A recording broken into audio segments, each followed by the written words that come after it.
అందరికీ నమస్తేనోళ్ళ welcome to సాఫ్ సీదా ముచ్చట. ఎట్లున్నారోళ్ళ అందరూ మంచిగున్నారా? నేనైతే మంచిగున్నానోళ్ళ. మీ కొరకు ఇలా కూడా మంచి మంచి వార్తలు పట్టుకొని వచ్చిన.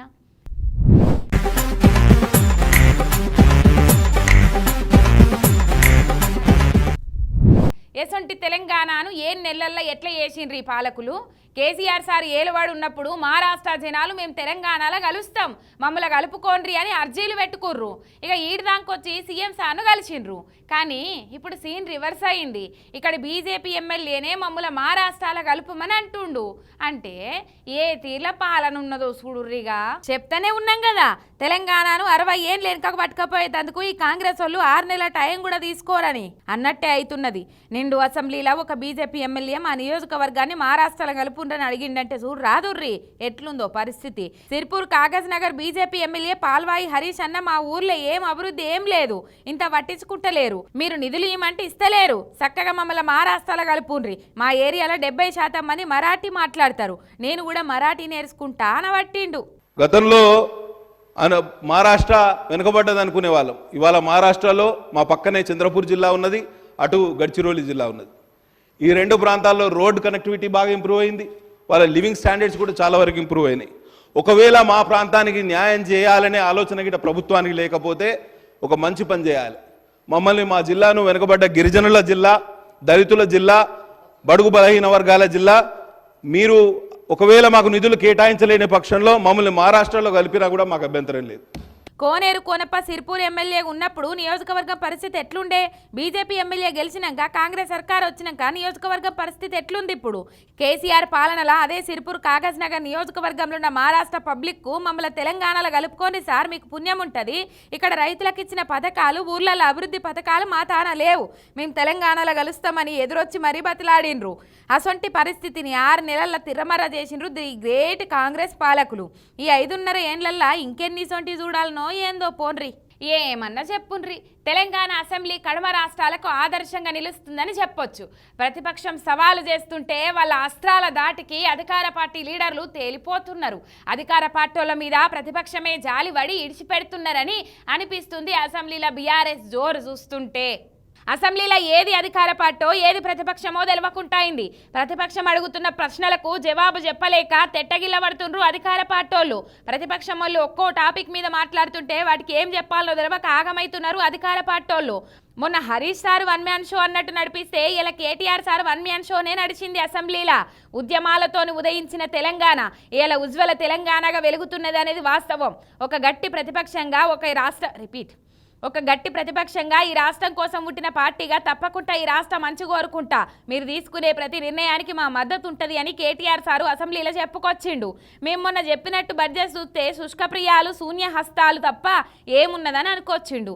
గ్యారంటీలకు టాటా, లంకబిందెల వేట, డిక్లరేషన్ల డీలా, డైవర్షన్ల మేళ, హామీ పత్రాల పాతర, శ్వేతపత్రాల జాతర, నిరుద్యోగుల మీద నిర్బంధాలు, జర్నలిస్టుల మీద దౌర్జన్యాలు, విమర్శిస్తే కేసులు, ప్రశ్నిస్తే దాడులు, నేతన్నల ఆత్మహత్యలు, ఆటో అన్నల బలవన్మరణాలు, ఇవి కాంగ్రెస్ ఘనతలని కేటీఆర్ సారు అసెంబ్లీలో అధికార పార్టీలకు సురుకులు పెట్టిండు.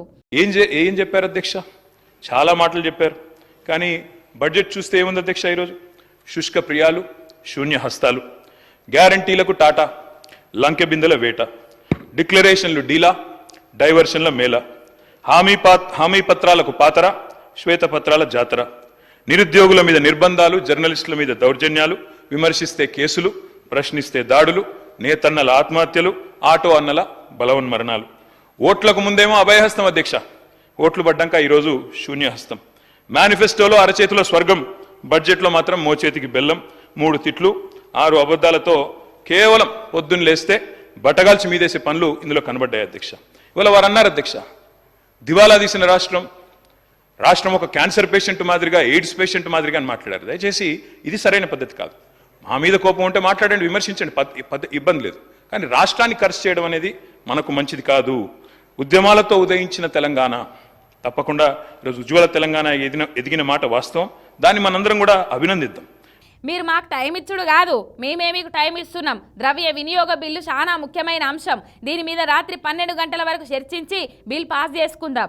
అంతేగాని గవర్నర్ సార్ ప్రమాణ స్వీకారం ఉన్నదని మధ్యాహ్నం 3 గంటలకే సభను బంద్ పెట్టకుర్రి అనుకొచ్చిండు.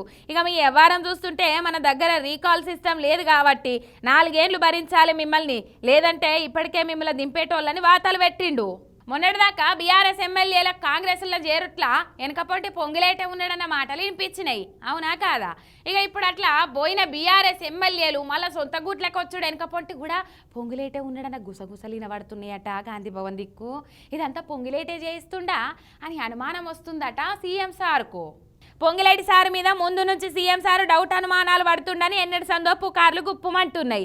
అయితే కారు పార్టీ నుంచి కాంగ్రెస్లో చేరిన ఎమ్మెల్యేలు సుతం పొంగిలేటే తీసుకుపోయిండు. పొంగిలేటే మళ్ళీ కారు పార్టీలకు దోలుతుండని సీఎం సార్కు ఏడలేని అనుమానాలు ఉన్నాయట. అందుకే క్లారిటీ తీసుకుందామని సీఎం సార్ పొంగిలేటికి ఫోన్ చేసిండని సోషల్ మీడియాలో వార్తలు వస్తున్నాయి. బీఆర్ఎస్ ఎమ్మెల్యేలను కాంగ్రెస్లకు పట్టుకొచ్చిందే నువ్వు, మళ్ళట్లా ఎందుకు పోతుర్రు అని అడిగిండని చెవులు కొరుక్కుంటురట గాంధీ భవన్ దిక్కోళ్ళు. నాకేం సంబంధం లేదు వాళ్ళు ఎందుకు పోతుర్రు అని పొంగిలేటి సార్ అనుకొచ్చిండని అంటుర్రు సోషల్ మీడియాలో. మరి నిజాలేంది అన్నది అయితే మనకు తెలియదు, కానీ నెటిజన్లు అయితే బాగా మాట్లాడుకుంటుర్రు దీని మీద. ఇక ఆ సంగతి అటు ఉంచితే అటు పొంగిలేటి సార్కు ఏపీ సర్కార్ కూడా జలకిచ్చింది. పొంగిలేటి సార్ కాంట్రాక్ట్ కంపెనీకి ఏపీ సర్కార్ నోటీసులు ఇచ్చిందని అంటుండ్రు. పొంగిలేటి సార్ చిత్తం ఇప్పుడు కాంగ్రెస్దే అయినా మనసంతా జగన్ అన్న మీదనే ఉంటుంది. అదిగాక జగన్కు దగ్గరి మనిషి అన్న పేరు పోయిండు. అసొంటి మనిషికి విశాఖపట్నంలో అండ్ గ్రౌండ్ కేబుల్స్ అని అప్పచెప్పిందట జగన్ అన్న సర్కారు. అయితే ఆ పనులు ఇంకా షురూ చేయలేదట పొంగిలేటి సార్ కంపెనీ. పనులు షురూ చేయకుంటే చర్యలు తీసుకుంటామని నోటీసులు ఇచ్చింది ఏపీ సర్కారు. మరి చూడాలే పొంగిలేటి సార్ ఏం చేస్తాడో. తాజెడ్డ కోతి వనమల్ల జరిసిందట. అవి గట్లనే ఉన్నది చేవెళ్ళ బీజేపీ ఎంపీ కొండా విశ్వేశ్వర్రెడ్డి కథ. పండిత పుత్ర పరమసుంట అన్నట్టు తాత పేరు చెప్పుకొని రాజకీయాల్లోకి వచ్చి ఏం కావరం ఎక్కిన మాటలు మాట్లాడుతాండు సారు అని మస్తు మంది గరమైతుర్రట. కేంద్రం బిచ్చమేస్తే తెలంగాణ బతుకుతుందట. ఈ మాటలు వినంగానే తెలంగాణలో పుట్టిన ఎవ్వరు నెత్తురైనా సలసల మరగదా చెప్పుండ్రి. బీజేపీ ఎంపీ సీట్ ఇచ్చిందని గింత బానిసత్వమా సారు? నిండు సంసారి నీళ్లకు పోతే బాయిల నీళ్లు బాదుకుపోయినాయట. గట్లున్నది చేవెళ్ళ ఎంపీ కొండా విశ్వేశ్వరం కథ. ఆకారం పుష్టి నైవేద్యం నష్టి అన్నట్టు 8 మంది ఎంపీలుండి తెలంగాణకు రూపాయి తెచ్చింది లేదు, కానీ కేంద్రం బిచ్చమేస్తే తెలంగాణ బతుకుతుందట. అసలు తెలంగాణోళ్ళు 8 ఎంపీ సీట్లు బిచ్చమేస్తే మీ బీజేపీ బతుకుతుందన్న సంగతి యాది మరవద్దు సారు. కాశీకి పోయి కొంగరెట్ట తెచ్చినట్టు ఢిల్లీ పార్టీలో గెలిచి రూపాయన్న తెచ్చిన పేసులేనా తమరి? అసలు తెలంగాణ బిడ్డవైతే కేంద్రం బిచ్చంతోటి తెలంగాణ బతుకుతుందంటవా? పదవి కోసం గంత కట్టుబానిసం ఎప్పుడైనావు సారు? నీకు తెలవకపోతే తెలుసుకో. ఈ తెలంగాణ బిచ్చమేస్తే నీ కేంద్రం బతుకుతుంది. సొమ్ము తెలంగాణది, సోకు కేంద్రానిది. తెలంగాణ బిచ్చమేసిన పైసల్నే ఉత్తర భారతదేశంలో ఉన్న బీమారి రాష్ట్రాలకు మీ విశ్వగురు వంచుతాండు. అయినా తమరికి ఎట్లా చేరం లేదు సారు? చేవెళ్ళ పబ్లిక్ ఓట్లు బిచ్చమేస్తే నువ్వు ఎంపీ అయినవు. ఎవరు బిచ్చం మీద ఎవరు బతుకుతుర్రు సారు అని జనం కూడా అంటారు సారు. నీ ఆస్తులను కంపెనీలను కాపాడుకోనికే బీజేపీకి ఊడిగం చేస్తే వేసుకో. అంతేగాని తెలంగాణను అవమానపరిచే మాటలు మాట్లాడితే చిప్పబట్టుకొని ఒట్లు బిచ్చమడుక్కున్న నిన్ను మళ్ళీ ఏడబెట్టాలనో కూడా పబ్లిక్ కూడా తెలుసు అని కుత ఉడుకుతుర్రట కొండయ్య మాటలు విన్న చేవెళ్ళ పబ్లిక్. ఇగో ఇవాళ ఇలా సాఫ్ సీదా ముచ్చట్లు ఎట్లున్నాయి? మస్తుగున్నాయి. మళ్ళీ ఇటువంటి ముచ్చట్లు పట్టుకొని వస్తుంది మీరు ఏక. అంతవరకు మీరు చూస్తూనే ఉండండి మీ మిర్రర్ టీవీ శనార్థి.